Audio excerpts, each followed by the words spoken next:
Yes, a very good morning, James. So, in the last lecture, we have discussed about the comparative profit and loss.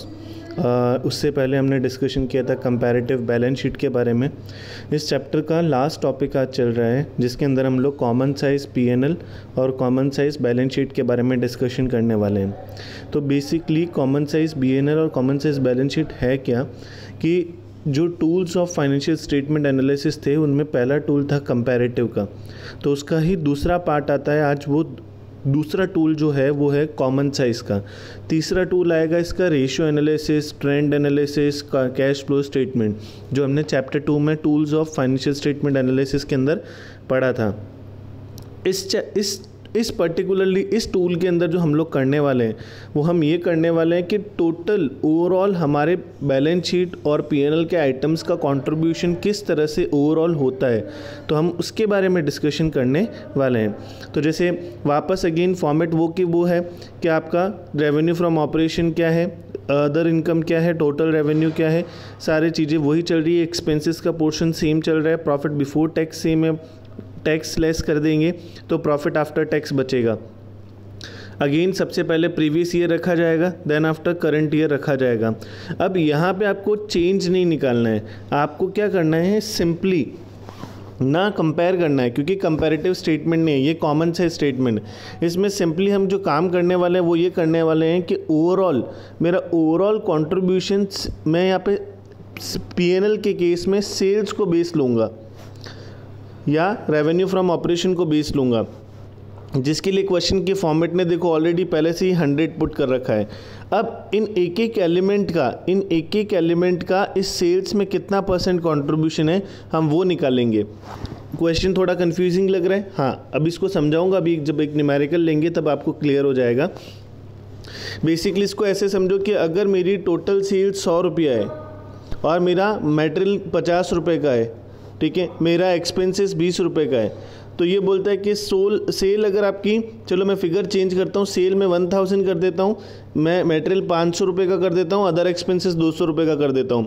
अब अगर मैं आपसे पूछूँ कि cell के बेसिस पे बताओ कि कितना परसेंट मटेरियल लगा और कितना परसेंट अदर एक्सपेंसेस लगा, तो आप क्या बोलोगे, सर सेल का बेस लेना है तो 500 डिवाइड बाय 1000 इंटू 100, तो कितना परसेंट आ जाएगा, 50% आ जाएगा।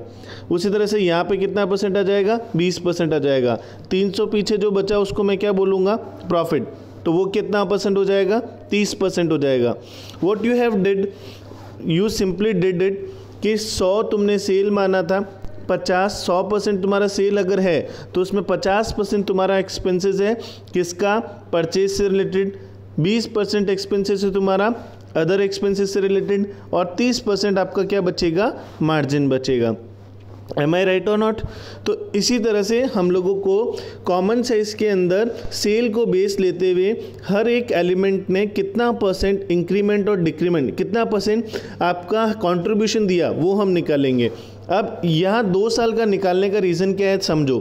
अगर मान लो मेरा सेल 1000 है और यहाँ सेल हो गया मान लो कुछ भी XYZ 1000 या 1500 कुछ भी हो गया, यहाँ अगर मेरा सेल का परचेज का एक्सपेंसेस 50% था मेरे सेल्स के कनेक्शन में, और यहाँ अगर मेरा एक्सपेंसेस 60% हो जाता है, इसका मतलब मैनेजमेंट को ये रिपोर्ट मिलती है कि कुछ ना कुछ प्राइस फ्लक्चुएशंस या मटेरियल कंजम्पशन ज़्यादा हुआ है, जिसके कारण ये परसेंटेज के अंदर इंक्रीमेंट हुआ है। तो मैनेजमेंट अब यहाँ पे एलिमेंट को काउंट करेगा कि एलिमेंट में इंक्रीमेंट हुआ या डिक्रीमेंट हुआ है। लास्ट में हमने सिंपली कंपेयर किया था 2 साल के डाटा का, पर हमने वहाँ पे कंपेयर किया था सेल्स को भी। यहाँ हम कंपेयर सेल को कर ही नहीं रहे, क्योंकि सेल तो बेस चाहे इस साल की हो चाहे इस साल की हो 100 ही रहनी है। अगर मैं पिछले वाले मेथड की बात करूँ तो पहले सेल अगर 1000 और अब 1500 हो गई तो हम बताते थे प्लस का 500 रुपया सेल हुआ है, राइट और नॉट। बट इस मेथड में हम ऐसा नहीं करने वाले। इस मेथड में हम करंट ईयर की फिगर को, करंट ईयर की सेल को इसके एलिमेंट से क्या करने वाले हैं, परसेंटेज वाइज कंपेयर करने वाले हैं। Let we do the practical so that you can understand. This is the format you have to note down in your notebook. अब यहाँ पे आपके सामने आता है जो कंपैरेटिव बैलेंस शीट था वैसे के वैसा कंपैरेटिव पीएनएल है। तो पीएनएल के अंदर आपको पूरा फॉर्मेट दे रखा है, शेयर होल्डर्स फंड। वापस फॉर्मेट तो सेम है, फॉर्मेट में डिक्टेट नहीं कर रहा हूँ, फॉर्मेट के अंदर अगर कोई डाउट हो तो पूछ सकते हैं आप लोग। अब यहाँ पे हम क्या करने वाले हैं, हमारे लिए यहाँ पे जहाँ जैसे पीएनएल में सेल्स माई बाप था, यहाँ पे बैलेंस शीट की टोटल माई बाप होगी। मतलब कि इन शॉर्ट बैलेंस शीट का जो टोटल तुमने लगाया है, इस टोटल को हम बेस लेने वाले हैं। इस टोटल के बेसिस पे हम लोग क्या करने वाले हैं, कंपैरेटिव पीएनएल निकालने वाले हैं। तो अगर मैं डिक्टेट करूं तो इसको कैसे करेंगे समझो। अगर मेरी शेयर कैपिटल 500 है और मेरी बैलेंस शीट की टोटल 10,000 है, तो इसमें मैं क्या करूँगा, 500 डिवाइड बाय 10,000 इंटू 100, तो आप कितना परसेंट भी आएगा उतना परसेंट यहाँ पे मेंशन कर दोगे इस वाले कॉलम में। प्रीवियस ईयर के परसेंटेज प्रीवियस ईयर के कॉलम में, करंट ईयर के परसेंटेज करंट ईयर के कॉलम में। इसका भी न्यूमेरिकल अगर अभी हम करेंगे तो अब आपको आइडिया लग जाएगा। ठीक है, तो करते हैं नेक्स्ट न्यूमेरिकल पोर्शन शुरू, फॉर्मेट को छोड़ते हुए। देखो यहाँ पे भी बेस किसने दे दिया, जैसे वहाँ पे सेल्स के आगे 100 लिखा हुआ था, यहाँ पे बेस किसको लिख दिया, 100 लिख दिया। मतलब कि बैलेंस शीट की टोटल को बेस लेते हुए हर एक एलिमेंट ने उस बैलेंस शीट की टोटल में कितना कंट्रीब्यूशन किया उसका परसेंटेज हमको निकाल के रखने का है। आगे क्वेश्चन आपके सामने, क्वेश्चन क्या है देखो ज़रा। क्वेश्चन में आपको दे रखा है prepare the common size profit and loss statement of the following particulars. Prepare the common size profit and loss of the following statement of the P&L. आपको दे रखा है note number, particulars, previous current year previous year. Again मैंने question में आपको बार बार बोल रहा हूँ, बच्चे बार बार गलतियाँ यही करते हैं कि प्रीवियस ईयर और करंट ईयर में कंफ्यूज हो जाते हैं और उसके बेसिस पे बहुत सारी गलतियाँ कर देते हैं।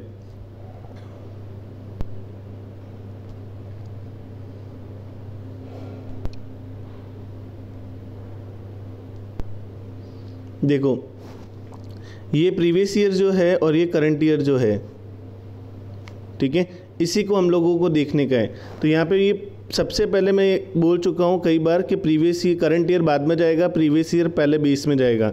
तो इसको तुम लोग भूलना मत, ये तुम्हारी गलती हो जाएगी। अदरवाइज तुम लोग गलती से भी फिगर्स आगे पीछे लिख दिए तो पूरा क्वेश्चन गलत हो जाएगा। और सबसे ईजी 12th का चैप्टर ये है, वेरी से भी वेरी ईजी, मतलब ये कुछ भी नहीं है अगर न्यूमेरिकल पोर्शंस में जाऊँ तो यहाँ पे इनकम गिवन है आपको, एक्सपेंसेस गिवन है, प्रॉफिट क्वेश्चन ने निकाल के दिया है और उसके बाद नीचे क्वेश्चन है प्रोविज़न फॉर टैक्स बोला है कि भाई करंट ईयर का प्रोविज़न फॉर टैक्स 75,000 का है और प्रीवियस ईयर का उसके लास्ट ईयर का प्रोविज़न फॉर टैक्स कितने का हो गया, 1,12,500 का हो गया। ठीक है, मतलब कि ये क्वेश्चन जो बोल रहा है कि प्रॉफिट जो गिवन है वो प्रॉफिट आफ्टर टैक्स गिवन है। सर ये कैसे पता चलेगा, क्योंकि क्वेश्चन की देखो इन्फॉर्मेशन में क्या लिखा है, other expenses include provision for tax. तो अगर आपको ऐसे बाइफरगेट करना है कि प्रॉफिट बिफोर टैक्स क्या होगा, प्रॉफिट आफ्टर टैक्स क्या होगा, तो आपको अदर एक्सपेंसेस में से टैक्स का अमाउंट घटा देना है। जैसे 90,000 है, 90,000 में से 75,000 घटाए तो पीछे कितना बचेगा, 15,000। देखो इसके अंदर आपका सॉल्यूशन में 5,000 यहाँ 5,000 ही आपका एक्सपेंसेस लिखा हुआ है। अदर एक्सपेंसेस आपके 90,000 है और अदर एक्सपेंसेस यहाँ पे आपका अदर एक्सपेंसेस आपका 90,000 है और अदर एक्सपेंसेस में से आपने 75 लेस किया तो आपका देखो 15,000 फिगर्स बोल रहे हैं किसके अंदर, अदर एक्सपेंसेस में। तो सर बाकी का 75 कहाँ है, बाकी का 75 यहाँ देखो टैक्स के फॉर्म में पड़ा है। Got it.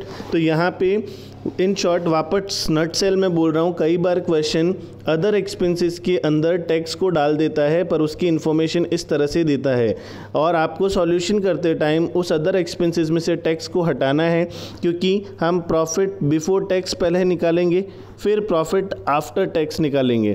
तो इसके लिए हमको कैलकुलेशन के लिए टैक्स को सेपरेटली मेंशन करना पड़ेगा। आपके सामने सारे फिगर्स पड़े 2018 के 2019 के। अगेन यहाँ पे अब आप बेस किसको लोगे, बताओ किसको बेस लोगे। हम पीएनएल कर रहे हैं, कंपैरेटिव पीएनएल कर रहे हैं, तो बेस किसको लिया जाएगा, रेवेन्यू फ्रॉम ऑपरेशन को। और अगर 2018 की बात करूं तो 2018 में रेवेन्यू फ्रॉम ऑपरेशन कितना है, 10 लाख। तो 10 लाख को ले लो, क्या 10 लाख को ले लो हम बेस, कितना 100। अब सारी चीज़ें ये सारा ये वाला फिगर, ये वाला फिगर, ये वाला फिगर, ये वाला फिगर, ये सारे एक एक फिगर सब किससे डिवाइड होंगे, 10 लाख से डिवाइड होंगे। ठीक है, करते हैं 10,000 डिवाइड बाय 10 लाख इंटू 100 कितना परसेंट आएगा? 1%। ठीक है, फिर अगर हम बात करते हैं 10 लाख 10,000, हाँ जी, टोटल रेवेन्यू फ्रॉम ऑपरेशन की भी टोटल माननी है, उसका भी परसेंटेज निकालना है इंटू 100, तो ये परसेंटेज आएगा 101%। ठीक है, यस, टोटल रेवेन्यू का परसेंटेज भी निकलेगा। 6,50,000 मेरी परचेज थी, टोटल कितने में? 10 लाख की सेल में, इंटू 100, तो ये भी परसेंट कितना आएगा? 65% आएगा। उसी तरह से वापस 50,000 मेरी चेंज इन इन्वेंट्री है, डिवाइड बाय 10 लाख इंटू 100, ये भी कितना परसेंट आएगा? 5% आएगा। देखो 5% आया ना। उसके बाद में अगर मैं बात करता हूँ एम्प्लॉयज़ बेनिफिट एक्सपेंसेस 80,000 के हैं, डिवाइड बाय 10 लाख इंटू 100, ये आएगा 8%। 5,000 मेरे अदर एक्सपेंसेस हैं, डिवाइड बाय 10 लाख इंटू 100, ये कितना परसेंट आएगा? आपका 0.5% आएगा। ठीक है, उसी के बाद आपका टैक्स है 1,12,500 का, डिवाइड बाय 10 लाख इंटू 100, तो ये आएगा आपका 11.25%। प्रॉफिट आफ्टर टैक्स भी 11.25%। ये हमने किसका निकाला? ये हमने किसका निकाला? 2018 का निकाला। तो मतलब कि ये जो परसेंटेज कैलकुलेशन हुए वो अभी सिर्फ इस ब्लॉक के हुए हैं। ठीक है, और इस ब्लॉक का सारा परसेंटेज स्टेटमेंट सामने आ गया। सेम जैसे मैंने निकाला है वैसे के वैसे अब सिंस कोई सेल्स में चेंज नहीं हुआ है तो हम लोग वापस इसमें भी क्या करेंगे? एक एक एलिमेंट को किससे डिवाइड कर देंगे? 10 लाख से डिवाइड कर देंगे और आपके सामने परसेंटेज आ जाएंगे। ये था आपका comparative profit and loss, common size profit and loss statement, जिसके अंदर हम लोग कॉमन बेस लेते हैं सेल्स को और सेल्स के बेसिस पे सारे परसेंटेज को कैलकुलेट करते हैं। आगे बढ़े तो अगर हम बात करते हैं, आगे बढ़े तो आपके सामने कंपैरेटिव पीएनएल का वापस वही क्वेश्चन दिया है जो मैंने आपको पीछे दे रखा था। ठीक है, अब आते हैं कॉमन साइज बैलेंस शीट के अंदर, क्योंकि कॉमन साइज बैलेंस शीट का भी क्या रोल होता है हम देख लेते हैं। यहाँ पे आपको अगेन 2018 दिया है, 2019 दिया है, तो आप सबसे पहले जब क्वेश्चन, यहाँ सॉल्व क्वेश्चन नहीं है, क्वेश्चन सॉल्व करोगे तो सबसे पहले प्रीवियस ईयर को लोगे, फिर करंट ईयर को लोगे। अब सिंपली आपको क्या करना है, पहले मैं आपको 1 साल की कैलकुलेशन सिखा रहा हूँ और 1 साल की कैलकुलेशन में क्या होगा कि हम ये जो फिगर्स है हम इसके प्रीवियस ईयर में सेल कितनी थी? 19 लाख की सेल थी, डिवाइड किससे? अब एक एक आइटम जो भी है ना, सब चीज़ें 2018 का एक एक आइटम किससे डिवाइड होगा? 19 लाख से डिवाइड होगा और परसेंटेज निकलेगा। 2019 का एक एक आइटम किससे डिवाइड होगा? 14,10,000 से डिवाइड होगा और फिर परसेंटेज निकलेंगे।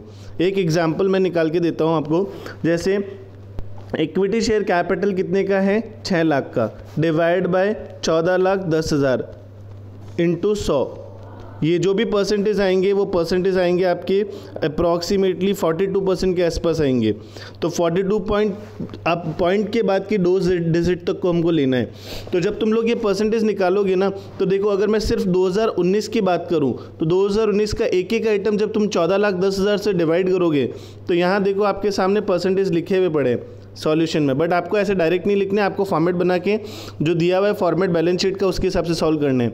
और देखो आप अगर हम देखोगे तो यहाँ share capital 42.157%, preference share capital 14.18%, revenue surplus 14.18%, 14.18%, ऐसे पूरा गिवन है।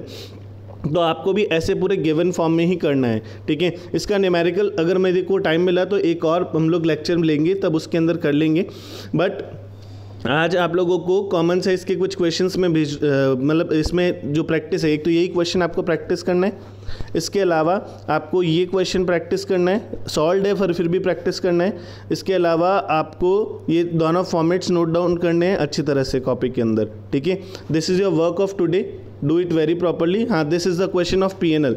ठीक है, ये क्वेश्चन एक पीएनएल का है, ये भी आप लोगों को करना है, जो मैंने अभी करवाया था ना वही वाला है, तो ये भी आपको करना है। तो आज का होमवर्क है आपका एक तो ये क्वेश्चन नंबर 10 कॉमन साइज का, और एक क्वेश्चन नंबर 9 जिसकी डिटेल्स, फर्दर डिटेल्स क्वेश्चन की यहाँ गिवन है। ठीक है, ये क्वेश्चंस मैंने कहाँ से लिए? टीएस गरेवाल की जो ई बुक मैंने लिंक में शेयर कर रखी है वहीं से लिए। सो गो फॉर इट। अगर कोई डाउट होता है तो आप मुझसे मैसेज कीजिए, मेल कीजिए, कांटेक्ट कीजिए। ठीक है, और if you like the video you know what you have to do. ठीक है, thank you, have a wonderful day, keep smiling.